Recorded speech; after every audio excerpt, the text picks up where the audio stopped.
बिस्मिल्लाहिर्रहमानिर्रहीम। अस्सलाम वालेकुम स्टूडेंट्स। जी स्टूडेंट्स, आज के लेक्चर में हम हाइपरजोमेट्रिक डिस्ट्रीब्यूशन, पॉइसन डिस्ट्रीब्यूशन और पॉइसन प्रोसेस, इन तीन चीज़ों को डिस्कस करेंगे। लेक्चर नंबर 29 है हमारा। तो सबसे पहले बात करते हैं हाइपरजोमेट्रिक डिस्ट्रीब्यूशन। इसमें जो हमारे पास एक उसने एग्जांपल दी हुई है, ठीक है, लेकिन एग्जांपल अंडरस्टैंड करने से पहले हम उसके फार्मूला को थोड़ा सा देख लें। इस फार्मूले के साथ जो चीज़ें उसने दी हैं, सेम वही फार्मूला लिखा है, इससे नीचे ही बात करेंगे। x equal to small x की वो वैल्यू जो हमने पुट करनी है, तो वही हमारा कैपिटल एक्स कहलाएगा। के हमारा वो कांस्टेंट है जिसके अंदर हम ये कंसीडर करते हैं कि हमारी जो वैल्यू है उसकी number of success in the population का जो सक्सेसेस हैं वो, इसका मतलब क्या है कि जो रिक्वायर्ड किया जा रहा है पॉपुलेशन के, जिस तरह इस एग्जांपल के अंदर वो कह रहा है कि 5 men and 5 women है, are split in paper, are written on slips on of paper. ठीक है, 5 मेल और 5 फीमेल्स हैं जिनका नाम पेपर की स्लिप पर लिखा गया है। तो हमारा कैपिटल एन इन दोनों का मजमू है 10 हो जाएगा। ठीक है, कैपिटल क्या है, number of units in population, हमारी टोटल पॉपुलेशन 10 है। उसके बाद उसने आगे कहा है 4 नेम आर ड्रॉन, 4 नेम हम ड्रॉ करेंगे। ठीक है, what is the probability that 2 are men and 2 are women, क्या प्रोबेबिलिटी होगी 2 वुमेन और 2 मैन हो। अब यहाँ पे इससे आगे एक बड़ी मजे की बात है, एक्स जो हमारा है वो हम पुट करेंगे, 0 भी हो सकता है, 1 भी, 2 भी, 3 भी, इवन 4 भी हो सकता है। ठीक है, लेकिन स्मॉल एन हमारा 4 है, क्यों? क्योंकि 4 लोग उसमें सेलेक्ट किए गए, 2 मेन और 2 वुमेन। ठीक है, तो एन स्मॉल जो है वो हमारा 4 आ जाएगा। लेकिन इसके साथ आगे देखें, let us regard men are success as success, men को एज सक्सेस लेंगे तो फिर के जो है वो हमारे नंबर ऑफ मेन आ जाएंगे, तो के हमारा 5 हो जाएगा। Then x is denote the number of men we have, n is equal to 5 plus 5 and so on. अब देखें x जो है हमारा वो हम पुट कर सकते हैं, वो हमारा कंसीडर होगा, x जो है वो मैन 0 भी हो सकता है, 0, 1 भी हो सकता है, 2 भी हो सकता है, 3 और 4 भी हो सकता है। ठीक है, लेकिन फिलहाल हम 2 ही कंसीडर करेंगे। हम 2 के लिहाज से पुट करने की कोशिश करेंगे और देखेंगे कि हमारा x क्या आता है। नीचे n और n है, लेकिन 10 और 4 है, तो वो कॉम्बिनेशन का रिजल्ट हमारा बनेगा वो 210 बनेगा, 210। जब हम वैल्यूज पुट करेंगे, x हम 2 पुट करते हैं, यानी कि 2 मैन है हमारे, तो x 2 पुट करें तो हमारे पास जो प्रोबेबिलिटी आती है वो 10/21 आती है। ये प्रोबेबिलिटी हमें क्या बता रही है, वो हमें बता रही है कि हमारी जो प्रोबेबिलिटी है, in other words the probability is little less than 50% that 2 और 4 names drawn will be those of man. अब जो मैन की प्रोबेबिलिटी है, मैन आने के चांस है वो लेस देन 50% है। ठीक है, क्यों? क्योंकि इसमें 0 जो आ रहा है ना, वो क्योंकि हमारी वैल्यूज 5 बन रही हैं, 0, 1, 2, 3, 4। अगर तो ये 4 वैल्यूज बनती तो फिर हो सकता है ये मोर देन 50% हो जाता, लेकिन चूंकि वैल्यूज 5 बन रही है तो इस वजह से हमारा जो मैन की सिलेक्शन है वो लेस देन 50% आ जाएगी। ठीक है, लिखा हुआ है 0, 1, 2 भी है, 2 हमने फाइंड कर लिया, 3 और 4, इन सब के साथ आप प्रोबेबिलिटी मालूम करेंगे। ठीक है, नेक्स्ट आ जाइए, प्रॉपर्टीज ऑफ हाइपरजोमेट्रिक डिस्ट्रीब्यूशन। ठीक है, प्रॉपर्टीज में अगर हम वो मालूम करने के लिए कहता है, प्रॉपर्टीज में 2 प्रॉपर्टीज है, एक म्यू की है और एक स्टैंडर्ड डेविएशन की है। ठीक है, ये वेरिएंस है बेसिकली, स्टैंडर्ड डेविएशन में स्केयर नहीं आता। इसके साथ एक और चीज है, मैंने यहाँ पे हाईलाइट की थी, किधर गई, शायद आ गया है, चले आगे आएगी, देखी जाएगी। Okay, let's see. हम ये देखेंगे कि हमारे पास जो पॉपुलेशन है, जो स्टैंडर्ड जो मीन है वो तो सीधा है n, k और n, इन तीनों को हम जानते हैं कि ये वैल्यूज क्या है। लेकिन जब वेरिएंस मालूम करेंगे तो हमारा जो फार्मूला है, इसको थोड़ा सा मैं एक्सपेंड कर दूं ताकि आप लोगों को कंफ्यूजन क्रिएट ना करे। n k n तो एज इट इज मीन का आ जाएगा, ये मल्टीप्लाई होगा n माइनस के ओवर n, और फिर ये मल्टीप्लाई होगा n minus small n divide by n minus 1। ठीक है, ये हमारा टोटल बनेगा वेरिएंस। और अगर हम इसका अंडर रूट ले लेते हैं तो हमारा ये स्टैंडर्ड डेविएशन बन जाएगा। फिर हमें वो सैम्पलिंग के हवाले से कोई एक दो चीज बता रहा है कि जब हम सैंपल साइज लेते हैं, सैंपल 2 तरह के हम ले सकते हैं, एक विद रिप्लेसमेंट होता है और एक विदाउट रिप्लेसमेंट होता है। विद रिप्लेसमेंट क्या होता है कि जिसके अंदर हम यहाँ पे लिखा भी उसने, the point to understood that whenever we are sampling with replacement the population remain undistributed because an element that is drawn at one draw is replaced into the population before next draw। यानी कि हम value replace कर लेते हैं हर अगले draw में। किस तरह से, मैं छोटे से एक वैल्यू ले लेता हूँ 1 2 और 3 है, इधर भी 1 2 और 3 ले लें। अब वो विद रिप्लेसमेंट में हमारे पास जो सैंपल बनता है वो 1 1 का बनेगा, 1 2 का बनेगा, 1 3 का बनेगा, 2 1 का बनेगा, ठीक है, 2 2 का बनेगा। अब देखें ये 2 1 और 1 2 ये दोनों रिप्लेस हो गए हैं, वैल्यूज इनकी रिप्लेस हो गई हैं। इसी तरह 3 1 जो है ये वैल्यू रिप्लेस हो गई है। तो विदाउट रिप्लेसमेंट में ये वैल्यू डबल नहीं आएगी, एक ही वैल्यू आएगी। ये थोड़ा सा डिफरेंस होता है, आगे यही बात उसने की है। Hence we can say that various trials are independent. Hence we can be use the binomial formula. अगर with replacement हो तो हम binomial formula use करते हैं। On the other hand, when the sampling without replacement for the final population, the concentration of population changes at every draw, because any element that is drawn at any one draw is not replaced in the population before next draw. यानी कि जो एक दफा draw हो जाए दोबारा replace नहीं होगा। Hence we cannot say that the various trials are independent and hence the formula or appropriate in the is hypergeometric distribution. ये बेसिकली बताने का इसका सारी डिटेल का मतलब है कि अगर आपका विद रिप्लेसमेंट सैम्पलिंग है तो बायनॉमियल फार्मूला लगेगा, और अगर विदाउट रिप्लेसमेंट है तो हाइपरजेमेट्रिक फार्मूला लगेगा। इस बात को आपने मद्देनजर रखना है। अगर वो क्वेश्चन में बताया था कि जी विद रिप्लेसमेंट है तो आप बायनॉमियल फार्मूला लगाएंगे, अदरवाइज बायनॉमियल वो खुद बता देगा, अगर नहीं तो फिर हाइपरजेमेट्रिक फार्मूला लगाएंगे। आगे पॉइसन की डिस्कशन आएगी, ये हमारा पॉइसन डिस्ट्रीब्यूशन आ गया, ठीक है। अच्छा जो पीछे बात ये हम हाईलाइट करके आए हैं ये आपके एमसीक्यूज हैं, इनको ध्यान में रखिएगा। पॉइसन डिस्ट्रीब्यूशन में हमारे पास एक लिमिट होती है कि इसमें जो फार्मूला है इसका थोड़ा सा रूटीन से हटके है। ई की वैल्यू ली है -म्यू और म्यू पावर एक्स है, ठीक है, पावर एक्स है और नीचे एक्स फैक्टोरियल है। फैक्टोरियल जो है वो एज इट इज आएगा, अगर मैं आपको डिटेल में बताऊंगा जो वैल्यू आएगी उस हिसाब से।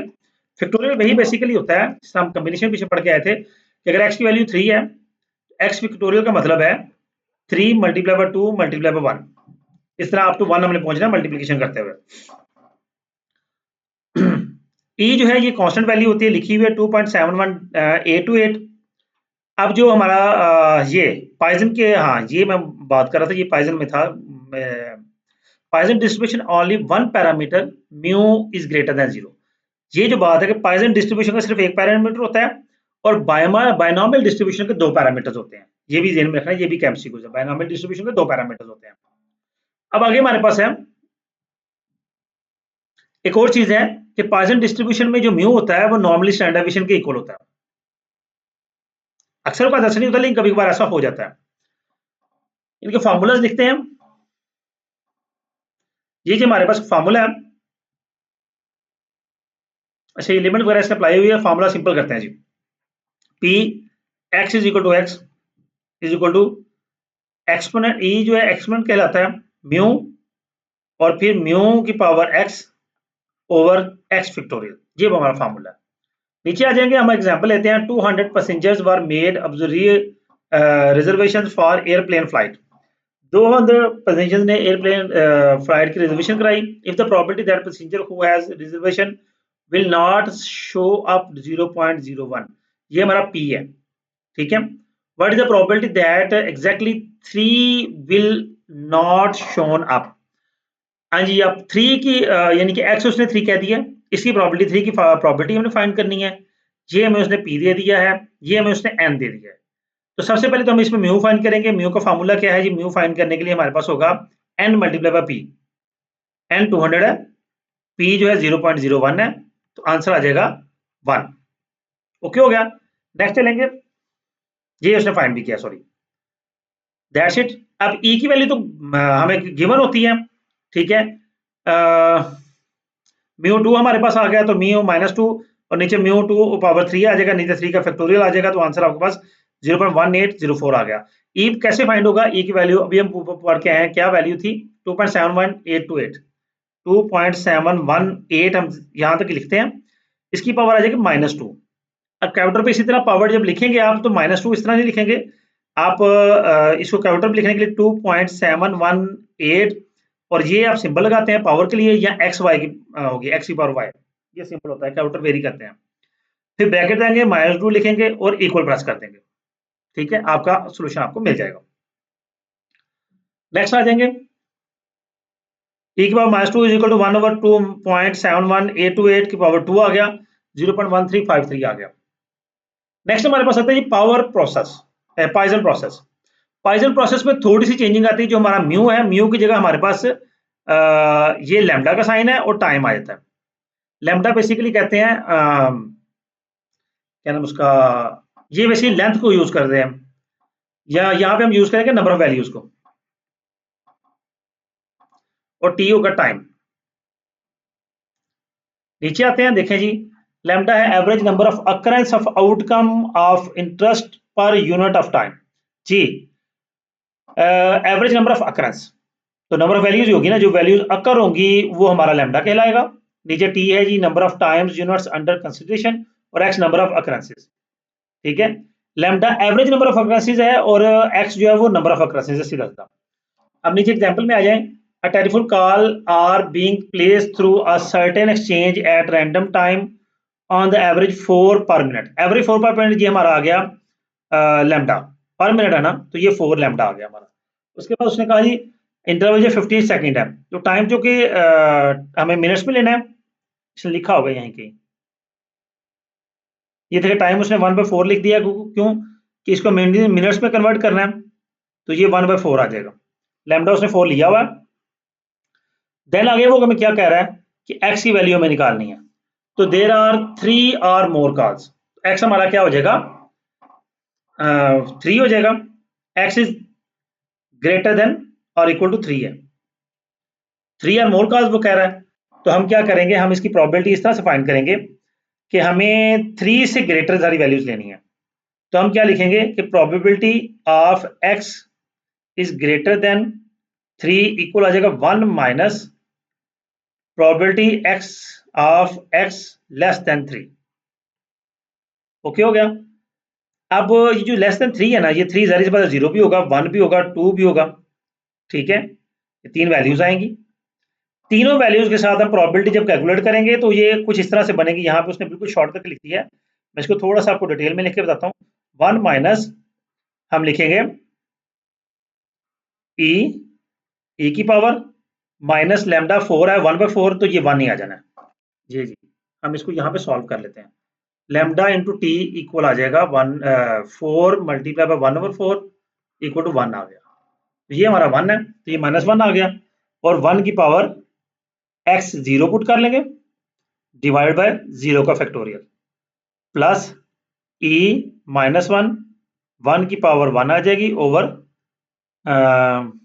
1 का फैक्टोरियल, प्लस e -1, 1 की पावर 2 आ जाएगी ओवर 2 का फैक्टोरियल। ठीक है जी, अब ये सिर्फ डिवाइड बाय 2 ही आ सकता है, उसके अलावा तो ये वैल्यू तो 1 ही है, इसका सिर्फ ये वैल्यू आनी है, इसकी भी सिर्फ ये वैल्यू, तो ये वैल्यू 3x कर लें इसको सीधा सीधा, तो ये 3 से मल्टीप्लाई हो जाएगी, ऊपर वैल्यू सेम है। हाँ, नीचे बटे में इश्यूज आ रहे हैं, तो ये जो कि 0 से डिवाइड हो रहा है, तो ये सारा खत्म हो जाएगा, ये सारा नील हो जाएगा। 0 का फैक्टोरियल कुछ भी 0 ही होता है, तो ये वैल्यू नील हो जाएगी। इसका आंसर आएगा और इसको 2 पे डिवाइड करके आंसर फाइंड करेंगे। ठीक है, तो हमारे पास जो हतमी आंसर आया 1 के साथ वो फाइंड कर रहा है। ठीक है, हतमी जो हमारे पास आंसर आया वो आया जी 1 माइनस 0.91975। तो इसको हमने 1 में से माइनस किया, तो ये हमारी प्रोबेबिलिटी हैंस निकल आई। Hence the probability is only 8% that in a 15 second interval the telephone exchange receives 3 or more calls। यानी कि 3 से लेस सिर्फ 8% चांस है वो 3 से ज्यादा ही कॉल्स लेंगे, इससे कम कॉल्स उनकी नहीं आएंगी एक, यानी कि एक इंटरवल के अंदर। ओके जी, नेक्स्ट हमारे पास है प्रॉपर्टीज ऑफ पॉइजन डिस्ट्रीब्यूशन। इसमें उसने एक फार्मूला नया हमें दिया है। ठीक है,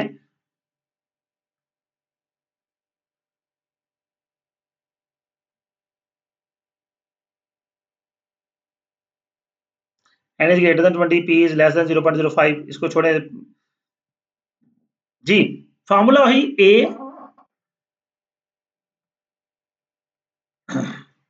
हमारे पास आता है, ये function of x equal to 1 over ये b माइनस ए, इसके फार्मूला आगे होगा लिखा, हाँ ये है।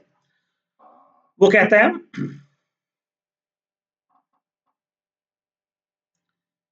सिंपल फार्मूला हमारे पास गया, ये आ गया जी। ये पिछली डिटेल हमारे किसी काम की नहीं, हम ये करेंगे म्यू इक्वल होता है a plus b divide by 2 और वेरियंस इक्वल होता है यानी कि वेरिएंस इक्वल है बी माइनस ए का स्क्वायर डिवाइड बाई 12। ये जी फार्मूला है हमारे पास, ये ऊपर सारी वर्किंग के पास ये फार्मूला ड्राइव हुए हैं। ठीक है, इस सारी वर्किंग के बाद ये दो फार्मूला ड्राइव हुए हैं। म्यू के लिए ये फार्मूला है, वेरिएंस के लिए ये है। अब अगर हम कोई भी डाटा ले लेते हैं, मैं फर्ज कर तो मैं कहता हूँ कि हमारी लिमिट है जी एक्स ए बी। अब A2 ले लेते हैं, बी हम 6 ले लेते हैं, तो वैल्यूज पुट करके हम फाइंड कर लेंगे। ये देखें 2 प्लस 6/2 8/2 आंसर 4 आ गया। यहाँ पे हम पुट करेंगे कि स्टैंडर्ड डेविएशन का स्क्वायर इक्वल आ जाएगा 6 माइनस 2 का होल स्क्वायर डिवाइडेड बाय 12। तो 6 माइनस 2 4 आया, 4 का स्क्वायर 16, 16/12। तो ये आ गया जी आई थिंक सो 1.33। यस, ये हमारा स्टैंडर्ड डेविएशन निकल आया। And that's it. ये दो एग्जांपल्स दी हैं, इनको देख लीजिएगा। जरूरत भी खैर सच नहीं है क्योंकि एग्जांपल्स ऑलरेडी बहुत हैं, तो वो एक्स्ट्रा कौन सी कोई एग्जांपल पे किसी पे फोकस करेगा। जी स्टूडेंट्स, उम्मीद करता हूँ ये लेक्चर आपके लिए अंडरस्टैंडिंग होगा। नेक्स्ट इंशाल्लाह लेक्चर नंबर 30 में बात करेंगे। अपना ख्याल रखिएगा, वीडियो को लाइक कीजिएगा, कमेंट कीजिएगा। जिन जिन स्टूडेंट्स ने अभी तक चैनल को सब्सक्राइब नहीं किया वो चैनल को सब्सक्राइब कर दें। अल्लाह हाफिज़।